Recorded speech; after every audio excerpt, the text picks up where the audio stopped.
जहां से कोई लौट कर नहीं आया। बरसों पहले घने जंगलों और ऊंचे पहाड़ों के बीच एक सुनसान जगह थी जिसे लोग कालगो घाटी कहते थे। उस घाटी तक जाने वाला रास्ता टूटा हुआ था। पेड़ों पर सूखे काले निशान बने थे और वहाँ हमेशा अजीब सी ठंडी हवा चलती रहती थी। गांव के बुजुर्ग कहते थे, जो भी कालगो घाटी में गया वह कभी लौटकर नहीं आया। लोगों का मानना था कि वहाँ कोई भूत नहीं बल्कि कोई ऐसी अनजानी ताकत रहती है जो इंसानों को हमेशा के लिए अपने पास कैद कर लेती है। इन्हीं कहानियों को सुनकर विशाल के मन में सच जानने की जिज्ञासा जागी। वह कैमरा, टॉर्च और बैग लेकर एक शाम अकेला जंगल की ओर निकल पड़ा। जंगल में प्रवेश करते ही उसके मोबाइल का नेटवर्क गायब हो गया। चारों तरफ इतना सन्नाटा था कि अपने कदमों की आवाज भी डराने लगी।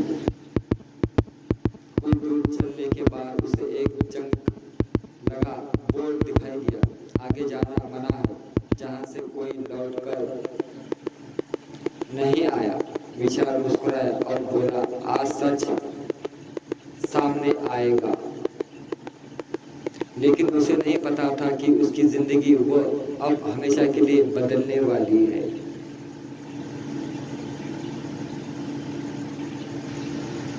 बरसात का मौसम था। शाम के 7 बज रहे थे। आसमान पर काले बादल छाए हुए थे और बिजली की चमक बार बार पूरे जंगल को रोशन कर रही थी। घने जंगलों के बीच एक रहस्यमय जगह थी जिसे लोग कालगो घाटी कहते थे। उस जगह के बारे में एक ही बात मशहूर थी, जो भी वहां आया वो कभी लौट कर नहीं गया। पिछले 60 वर्षों में कई लोग उस घाटी में गायब हो चुके थे। पुलिस ने खोजबीन की, बचाव दल पहुंचे, लेकिन किसी का कोई सुराग नहीं मिला। न कपड़े, न सामान, न कोई निशान। इस घटनाओं ने उस जगह को एक डरावनी पहेली बना दिया। इसे रहस्य को जानने के लिए विशाल, जो रहस्यमय जगह की सच्चाई खोजने का शौकीन था, अपने कैमरा, टॉर्च और बैग के साथ जंगल की ओर निकल पड़ा। गांव के आखिरी घर पर एक बूढ़ा आदमी मिला। उसने विशाल का रास्ता रोकते हुए कहा, बेटा, अगर जिंदगी प्यारी है तो वापस लौट जाओ। उस घाटी में जाने वाले लोग कभी वापस नहीं आते। विशाल मुस्कुराया और बोला, बाबा, मैं सच जानकर ही लौटूंगा। बूढ़े ने गहरी सांस ली और कहा, अगर आधी रात के बाद किसी की आवाज तुम्हें नाम लेकर बुलाए तो पीछे मुड़कर मत देखना। विशाल ने बात को अंधविश्वास समझा और आगे बढ़ गया।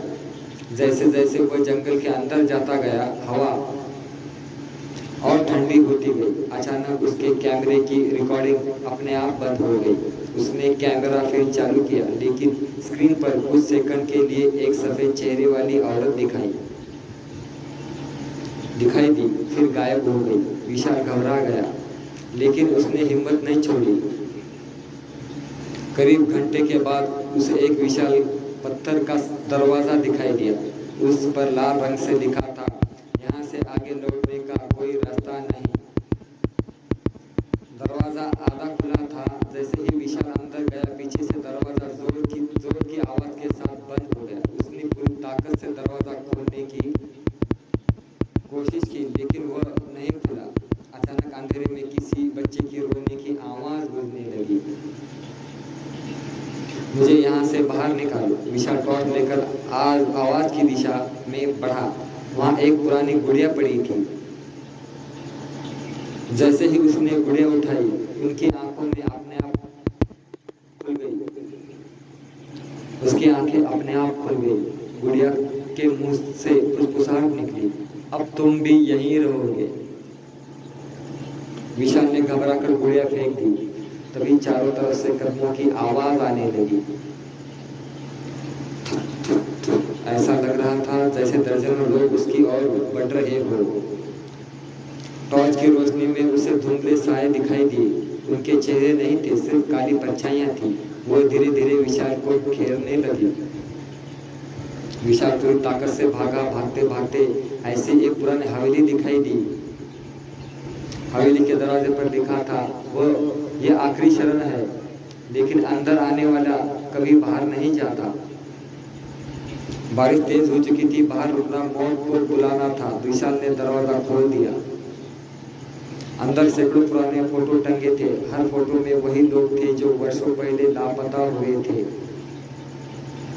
सबकी आंखों पर काला धब्बा बना हुआ था। तभी विशाल की नजर आखिरी फोटो पर गई। वह सन्न रह गया। उस फोटो में वह खुद खड़ा था। फोटो के नीचे आज की तारीख लिखी थी। उसके हाथ कांपने लगे। तभी पीछे से वह भारी आवाज आई, वो अब हम तुम्हारा इंतजार कर रहे थे। विशाल ने पीछे मुड़कर देखा। एक लंबा काला साया जिसकी लाल चमकती आंखें थी धीरे धीरे उसकी तरफ बढ़ रहा था। वह भागा, लेकिन हवेली का हर दरवाजा उसी कमरे में वापस खुल रहा था। अब बाहर निकलने का कोई रास्ता नहीं था। आधी रात ठीक 12 बजे हवेली की सारी घड़ियां एक साथ बजने लगी। दीवार से काले हाथ निकलकर विशाल के पैरों को पकड़ने लगे। उसने पूरी ताकत से खुद को छुड़ाया और मुख्य दरवाजे की ओर दौड़ा। जैसे ही उसने दरवाजा खोला, वो फिर उस कैमरे में आ गया। अब उसे समझ में आ गया था, ये जगह किसी इंसान की नहीं बल्कि उन आत्माओं की थी जो भी यहाँ से निकल नहीं सके। अचानक उसकी टॉर्च बुझ गई। चारों तरफ गुप्त अंधेरा छा गया। फिर एक साथ सैकड़ों आवाजें गूंजी, अब तुम भी कभी लौटकर नहीं जाओगे। अगली सुबह गांव वालों को जंगल के बाहर सिर्फ विशाल का टूटा हुआ कैमरा मिला। कैमरे की आखिरी रिकॉर्डिंग में सिर्फ इतना दिखाई देता है, एक काला साया कैमरे के बिल्कुल सामने आकर मुस्कुराता है और रिकॉर्डिंग अचानक बंद हो जाती है। उसी दिन के बाद विशाल का कोई पता नहीं चला।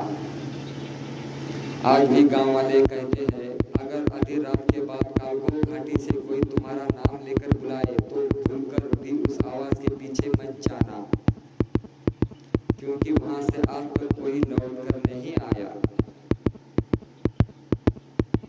विशाल के गायब होने के 15 साल बाद उसकी कहानी सिर्फ एक डरावनी अफवाह बनकर रही थी, लेकिन एक दिन शहर के एक पुराने कैमरा रिपेयर की दुकान पर एक रहस्यमय पैकेट पहुंचा। उस पैकेट पर ना कोई पता था, ना भेजने वाले का नाम। अंदर वही कैमरा था जो 15 साल पहले जंगल के बाहर टूटा हुआ मिला था। दुकानदार ने कैमरा चालू किया। हैरानी की बात थी कि कैमरा बिना बैटरी के चल पड़ा। स्क्रीन पर न कोई रिकॉर्डिंग दिखाई देने लगी। रिकॉर्डिंग में विशाल जिंदा था, लेकिन उसके बाल सफेद हो चुके थे, चेहरा बूढ़ा लग रहा था और देखो, आंखों के नीचे काले निशान थे। वह कांपती आवाज में बोला, अगर कोई ये वीडियो देख रहा है तो मेरी बात ध्यान से सुनो। मैं मरा नहीं हूँ, मैं अभी भी यहीं फंसा हूँ। ये समय रुक जाता है। मुझे यहाँ 15 साल नहीं, सिर्फ एक रात लगी थी। अचानक कैमरे के पीछे से किसी की चलने की आवाज आई। विशाल डरकर पीछे देखने लगा। अंधेरे में 2 लाल आंखें चमकी। वह फुसफुसाया, वह आ गया, उसने मुझे देख लिया। वीडियो अचानक रुक गया।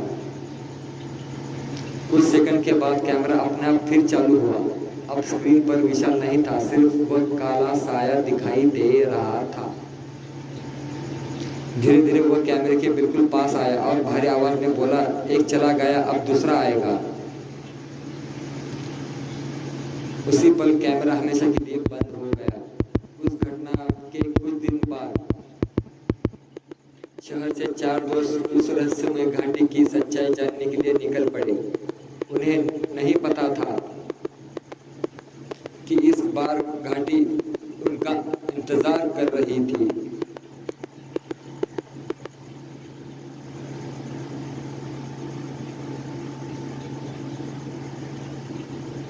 विशाल के कैमरे की रहस्यमय रिकॉर्डिंग पूरे इलाके में चर्चा का विषय बन गई। लोगों ने उसे नकली बताया, लेकिन 4 दोस्तों ने फैसला किया कि वे सच्चाई का पता लगा कर ही रहेंगे। उनके नाम थे राहुल, करण, समीर और निखिल। चारों कैमरे, टॉर्च, रस्सी और खाने का सामान लेकर कालगो घाटी की ओर निकल पड़े। गांव पहुंचते ही वह बूढ़ा आदमी उन्हें बोला। उसने कांपती आवाज में कहा, तुम लोग भी उसी रास्ते पर जा रहे हो जहां से कोई लौटकर नहीं आया? अगर जाना ही है तो एक बात याद रखना, रात के 12 बजे अगर तुम्हें अपने किसी दोस्त की आवाज सुनाई दे तो उस पर भरोसा मत करना, वह तुम्हारा दोस्त नहीं होगा। चारों ने उसकी बात को अंधविश्वास समझकर अनसुना कर दिया। शाम ढल चुकी थी। जैसे ही वे घाटी में पहुंचे, चारों के मोबाइल बंद हो गए। कंपास की सुई पागलों की तरह घूमने लगी। कुछ देर चलने पर उन्हें जमीन पर एक पुरानी जंग लगी टॉर्च मिली। टॉर्च पर एक नाम खुदा था, विशाल। राहुल ने टॉर्च उठाई, तभी उसके अंदर से किसी की धीमी आवाज आई, वापस चले जाओ। चारों एक दूसरे का चेहरा देखने लगे। अचानक जंगल में तेज हवा चली और दूर एक सफेद साया दिखाई दिया। वह साया धीरे धीरे उनकी तरफ आने लगा, लेकिन उसके पैर जमीन को छू नहीं रहे थे। समीर डरकर चिल्लाया, भागो। चारों दौड़ पड़े। भागते भागते वे एक पुराने पत्थर के मंदिर तक पहुंचे। मंदिर के अंदर एक विशाल घंटा लटका था, जिस पर खून से लाल अक्षरों में लिखा था, जो ये घंटा बजाएगा वह सांप को जगा देगा। तभी बिना किसी के छुए घंटी अपने आप बज उठा। घंटी की आवाज पूरे जंगल में गूंज गई। उसी क्षण चारों तरफ से सैकड़ों फुसफुसाहटें सुनाई देने लगी। एक और आ गया। राहुल ने कांपते हाथों से टॉर्च घुमाई और जो उसने देखा उससे उसकी चीख निकल गई। मंदिर के बाहर सैकड़ों काले साए खड़े थे। उनकी आंखों अंगारों की तरह लाल थी और उनकी सबकी नजर सिर्फ चारों दोस्तों पर थी। मंदिर के बाहर खड़े सैकड़ों काले साए एक साथ आगे बढ़ने लगे। उनके कदमों की आवाज पूरे जंगल में गूंज रही थी। राहुल ने मंदिर का भारी दरवाजा बंद कर दिया। बाहर से लगातार जोर जोर से चोटें पड़ने लगी। धम धम धम। अचानक मंदिर के बीचों बीच रखा पत्थर का शिवलिंग धीरे धीरे घूमने लगा। नीचे की जमीन खिसकी और एक गुप्त सीढ़ी दिखाई दी। निखिल बोला, यह रास्ता होगा, जल्दी नीचे चलो। चारों सीढ़ियां उतरने लगे। नीचे एक लंबी सुरंग थी। उसकी दीवारों पर अजीब चित्र बने थे। उन चित्रों में लोग काले सायों के सामने घुटनों के बल बैठे थे। सुरंग के अंत में एक विशाल कक्ष था। कमरे के बीचों बीच लोहे की मोटी जंजीरों से बंधा एक काला ताबूत रखा था। ताबूत पर लिखा था, इसे मत खोलना, इसके खुलते ही सांप फिर से जाग जाएगा। तभी समीर की नजर ताबूत के पास खड़ी एक पुरानी डायरी पर गई। उसने डायरी खोली। पहले ही पन्ने पर लिखा था, अगर तुम यह पढ़ रहे हो तो समझ लो तुम बहुत देर कर चुके हो। हम इस शाप को रोक नहीं पाए। सबसे बड़ी गलती ताबूत को छूना नहीं, सबसे बड़ी गलती ताबूत को छूना है। सबसे बड़ी गलती ताबूत को छूना है। इतना पढ़ना ही था कि समीर का हाथ अनजाने में ताबूत से टकरा गया। पूरे कमरे में भूकंप जैसा कंपन होने लगा। जंजीर अपने आप खींचने लगी। एक एक करके सभी जंजीरें टूट गई। ताबूत का ढक्कन धीरे धीरे खुलने लगा। कमरे का तापमान अचानक बर्फ जैसा ठंडा हो गया। अंदर से काला धुआं निकलने लगा। उस धुएं के बीच दो लाल आंखें चमकी। फिर एक भारी आवाज पूरे कक्ष में गूंजी। 100 साल बाद किसी ने मुझे आजाद कर दिया। अचानक वह काला धुआं तेजी से समीर के चारों ओर लिपट गया। राहुल और करण ने उसने खींचने की कोशिश की, लेकिन अगले ही पल समीर उनकी आंखों के सामने धुएं में समा गया। जब धुआं छटा, समीर वहां नहीं था, सिर्फ उसकी टॉर्च जमीन पर पड़ी थी जो अब भी जल रही थी। राहुल, करण और निखिल समझ चुके थे जिस जगह से कोई लौट कर नहीं आया, उसी असली रहस्य अब उनके सामने खुल चुका था। समीर के गायब होते ही पूरा भूमिगत कक्ष कांपने लगा।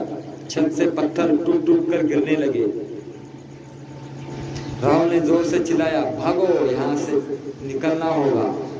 तीनों पूरी ताकत से सुरंग की ओर दौड़े, लेकिन कुछ ही कदम आगे बढ़े थे कि सुरंग की दीवारों पर लगी मशालें अपने आप जल उठी। उनकी रोशनी में एक के बाद एक दर्जनों चेहरे दिखाई देने लगे। वही लोग थे जो पिछले कई दशकों से इस घाटी पे लापता हुए थे। सबकी आंखें काली थी, चेहरे पीले पड़ चुके थे और उनके होठ एक साथ हिल रहे थे। अब तुम भी हमारे साथ रहोगे। निखिल घबरा गया और उल्टी दिशा में भागने लगा। राहुल और करण उसे रोकते रह गए, लेकिन वह अंधेरे में गायब हो गया। कुछ सेकंड के बाद पूरी सुरंग में उसकी दर्दनाक चीख गूंज उठी, राहुल बचाओ। फिर अचानक सब कुछ शांत हो गया। राहुल और करण कांपते हुए आगे बढ़े। उन्हें जमीन पर निखिल का कैमरा मिला। कैमरा अभी भी रिकॉर्डिंग कर रहा था। राहुल ने स्क्रीन देखी। रिकॉर्डिंग में निखिल भाग रहा था। अचानक उसके सामने विशाल खड़ा दिखाई दिया। विशाल बिल्कुल वैसा ही था जैसे 15 साल पहले गायब हुआ था। उसने मुस्कुराकर कहा, इधर आओ, बाहर निकलने का रास्ता यही है। निखिल उसके पीछे चल पड़ा, लेकिन अगले ही पल विशाल का चेहरा फटने लगा। उसकी आंखों से काला धुआं निकलने लगा। उसका पूरा शरीर एक विशाल काले साये में बदल गया और रिकॉर्डिंग यही खत्म हो गई। राहुल की आंखों में आंसू आ गए। अब वह और करण ही बचे थे। उसी समय सुरंग के अंत में एक तेज सफेद रोशनी दिखाई दी। करण बोला, शायद यही बाहर जाने का रास्ता होगा। दोनों पूरी ताकत से उस रोशनी की ओर दौड़े। जैसे ही वे उसके पास पहुंचे, उसे एहसास हुआ कि वह बाहर का रास्ता नहीं था। वह एक विशाल पत्थर का दरवाजा था। उस पर खून जैसे अक्षरों में लिखा था, बाहर जाने के लिए एक आत्मा को यही छोड़ना होगा। राहुल और करण एक दूसरे को देखने लगे। उन्हें समझ में आ गया, इस शाप से दोनों एक साथ कभी नहीं निकल सकते। कक्ष में फिर वही भारी आवाज गूंजी, फैसला करो, कौन लौटेगा और कौन हमेशा के लिए यहीं रहेगा। दोनों के सामने अब अपनी जान और दोस्तों में से एक को चुनने की सबसे कठिन घड़ी थी।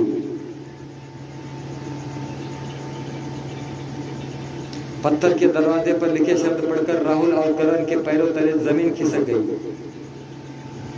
बाहर जाने के लिए एक आत्मा को यहीं छोड़ना होगा। दोनों कुछ पल के लिए एक दूसरे को देखते रह गए। करण ने धीमी आवाज में कहा, राहुल अगर हम दोनों यहीं मर गए तो हमारे घर वालों को कभी पता नहीं चलेगा कि हमारे साथ क्या हुआ। तुम जाओ और सबको सच बता देना। राहुल ने सिर हिलाया। नहीं, हम दोनों साथ आए हैं तो साथ ही लौटेंगे। उसी समय पूरा कक्ष जोर जोर से कांपने लगा। चारों ओर से काले साये उनकी तरफ बढ़ने लगे। अचानक वह बूढ़े आदमी की आवाज गूंजी, सांप किसी एक की जान नहीं, उसके डर पर पलता है। डरना बंद करो। राहुल को बूढ़े की बात याद आ गई। उसने करण का हाथ कसकर पकड़ा और जोर से कहा, हम नहीं डरेंगे। जैसे ही दोनों ने डर के आगे झुकने से इनकार किया, दरवाजे पर बने लाल निशान चमकने लगे। काले साए चीखने लगे। पूरे कक्ष तेज सफेद रोशनी से भर गया। दरवाजे धीरे धीरे खुल गए। दोनों पूरी ताकत से दौड़े। पीछे से वही विशाल काला साया गरजा, तुम बच नहीं सकते। लेकिन इस बार राहुल और करण रुके नहीं। वे सुरंग से निकलकर जंगल की ओर भागते रहे। ठीक उसी समय सूरज की पहली किरण जंगल पर पड़ी। जैसे ही रोशनी घाटी में पहुंची, काले सायों की चीख दूर से गूंजने लगी और सब कुछ शांत हो गया। दोनों किसी तरह गांव पहुंच गए। गांव वाले उन्हें देखकर हैरान रह गए, क्योंकि दशकों बाद पहली बार कोई उस घाटी से जिंदा आया है। लेकिन कहानी यही खत्म नहीं हुई। कुछ महीनों बाद राहुल ने अपने कैमरे की आखिरी रिकॉर्डिंग देखी। वीडियो के अंत में जब वो और करण जंगल से बाहर निकल रहे थे, पीछे एक पेड़ के पास एक धुंधली आकृति खड़ी थी। वह विशाल था। उसके चेहरे पर एक रहस्यमय मुस्कान थी। उसने कैमरे की ओर देखा और होठ हिलाए, मैं अभी भी यही हूं और अगला इंतजार शुरू हो चुका है। रिकॉर्डिंग अचानक बंद हो गई। आज भी कालगो घाटी के बाहर वही टूटा हुआ बोर्ड खड़ा है, जहां से कोई लौट कर नहीं आया। गांव वाले कहते हैं कि अगर आधी रात को उस जंगल से किसी की आवाज तुम्हारा नाम लेकर पुकारे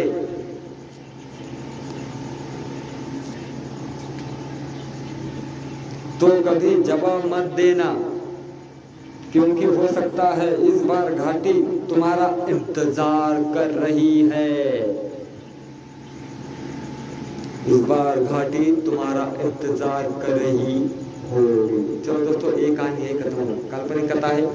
कोणत्या गोष्टीचा कशाचा काही संबंध नाही. तर फक्त तुमच्या मनोरंजनासाठी कहाणी घडवलेली आहे, बनवलेली आहे. तर लाईक करा, सबस्क्राईब करा, कमेंट करा, शेअर करा. आणि मित्रांनो, कमजोर दिल के ना देखे, कमजोर मनाचे पाहू नका. कमजोर मनाचे अजिबात पाहू नये. कृपया काल्पनिक कथा है, कोणत्या गोष्टीचा कसं काय समजलं. लाईक सबस्क्राईब जरूर करें. कमजोर दिल के ना देखे. Bye bye.